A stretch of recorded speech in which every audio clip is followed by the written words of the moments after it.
جب کربلا کا واقعہ رونما ہو چکا تو عمر بن سعد اور شمر ملعون کربلا کے اس لٹے پٹے قافلے کو لے کر اور شہداء کے سر نیزوں پر بلند کر کے ابن زیاد کے پاس جانے کے لیے تیار ہوئے تو راستے میں یزیدی فوج کا ایک بدبخت اور ملعون فوجی جو کہ شراب کے نشے میں بدمست تھا، اس نے حضرت امام حسین علیہ السلام کی زوجہ سیدہ رباب سلام اللہ علیہ کی طرف ناپاک ارادوں سے اور ناپاک عزائم سے اپنے ناپاک ہاتھ بڑھائے تو بسم اللہ الرحمن الرحیم۔ محترم ساتھیو، السلام علیکم۔ انان بن جید ایک بدبخت شخص تھا۔ یہ یزید کی فوج کا ایک اہم مورا تھا۔ اس نے شراب کے نشے میں بدمست ہو کر امام علی مقام کی زوجہ حضرت سیدہ رباب علیہ السلام کی جانب جب اپنے ناپاک ہاتھ بڑھائے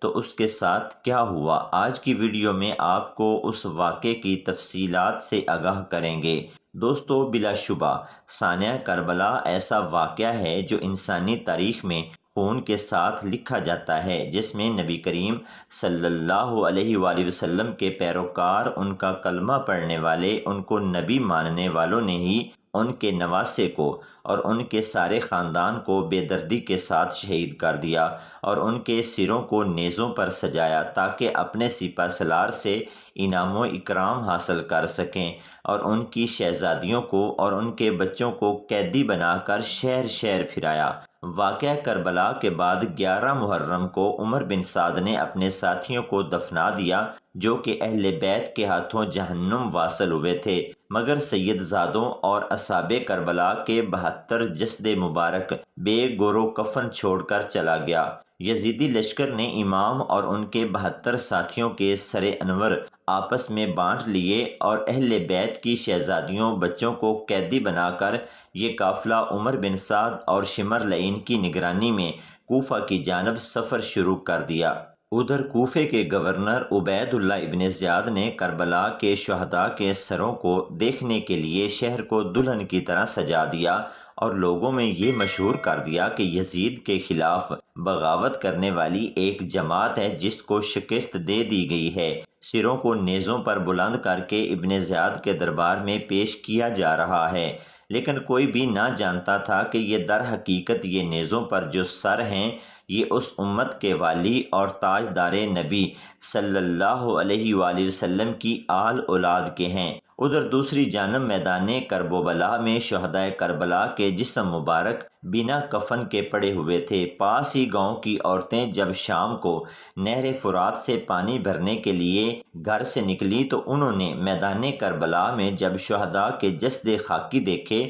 تو انہوں نے فوراً جا کر اپنے مردوں کو بتایا تو ان کے مرد حضرات وہاں پر آئے۔ انہوں نے تمام جسد مبارکہ کو غسل دیا اور ان کے جنازے پڑھے، اور انہی میں سے ایک شخص کی ہدایت پر ان تمام شہداء کو ایک ہی قبر بنا کر وہاں پر دفن کر دیا گیا۔ جب عمر بن سعد شمر کی سرکردگی میں امام علی مقام کے بچے ہوئے خاندان کے افراد کو قیدی بنا کر دمشق کی جانب روانہ کیا گیا تو راستے میں شمر کے ایک فوجی انان بن جید نے شراب نوشی کے نشے میں بدمست ہو کر امام علی مقام کی زوجہ محترمہ حضرت رباب علیہ السلام کی طرف اپنے ناپاک ہاتھ بڑھائے تو سیدہ زینب رضی اللہ تعالی عنہ نے اس کے آگے اپنے ہاتھ میں پکڑی چھڑی حائل کی اور وہاں شیر خدا حضرت علی المرتضیٰ رضی اللہ تعالی عنہ کی اس صاحبزادی نے ایک دلوں کو گرما دینے والا خطبہ ارشاد فرمایا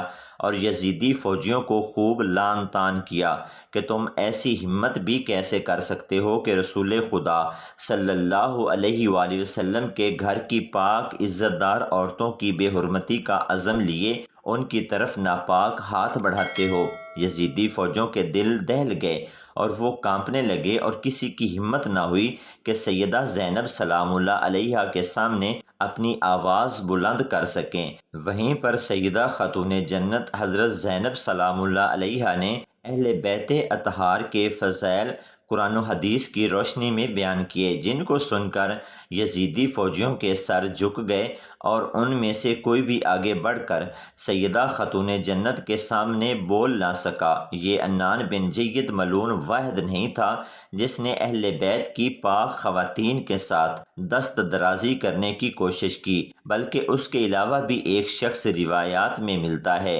جب یزید کے دربار میں یہ لٹا پٹا قافلہ حاضر کیا گیا تو یزید کے ایک وزیر نے امام علی مقام امام حسین کی ایک بیٹی کی طرف اشارہ کرتے ہوئے یزید سے کہا کہ یا امیر المومنین، مجھے یہ لڑکی باندی کے طور پر دے دو۔ یہ سننا تھا کہ سیدہ زینب چیخ اٹھی اور آپ نے یزید ملعون کو للکار کر کہا، اے بدبخت انسان، تو آل رسول کی ننھی کلیوں کو اب کنیز بنائے گا، تو ایسا ہرگز ہرگز نہیں کر سکتا۔ یزید ملعون طیش میں آ گیا اور کہنے لگا، میں کر سکتا ہوں، مگر بھرے مجمع کو دیکھ کر اور بی بی زینب کے رعب و دبدبے سے مرعوب ہو کر خاموش ہو گیا۔ وہ وزیر جس نے یہ فرمائش کی تھی وہ کہنے لگا، اے یزید، میں جانتا نہیں تھا کہ یہ خاندان رسالت کی بیٹیاں ہیں، تو برباد ہو جائے، تو نے کیا کرتوت کیے ہیں۔ یہ سن کر یزید نے اس شخص کو زندان خانے میں ڈال دیا۔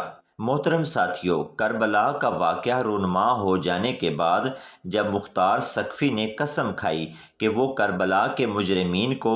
گرفتار کر کے ان کو قتل کرے گا اور ان کو سزائیں دے گا، تو مختار کے سپاہی جگہ جگہ پھیل گئے اور انہوں نے کربلا کے تمام مجرمین کو باری باری مختار کے سامنے حاضر کیا۔ ابن زیاد، عمر بن سعد، شمر، خولی بن یزید، گو کہ ہر وہ فرد جس نے چھوٹے سے چھوٹا جرم بھی کیا تھا، جس نے تیر بھی چلایا تھا، جس نے خیموں کو بھی جلایا تھا، ہر ایک مجرم کو مختار کے سامنے پیش کیا گیا اور ان کو عبرتناک سزائیں دی گئی۔ جب یہ بدبخت اور ملعون عنان بن جید مختار ثقفی کے سامنے گرفتار کر کے پیش کیا گیا تو مختار نے اسے پوچھا کہ تم نے یہ ہمت کیسے کی کہ تو امام علی مقام امام حسین علیہ السلام کی زوجہ سیدہ رباب کی طرف اپنے گندے ہاتھ بڑھائے، تو نے ایسا سوچا بھی کیسے، تیری ہمت کیسی ہوئی؟ یہ سن کر وہ بدبخت نہایت شرمندہ اور نادم ہوا اور مختار کے سامنے ہاتھ جوڑ کر معافی مانگنے لگا۔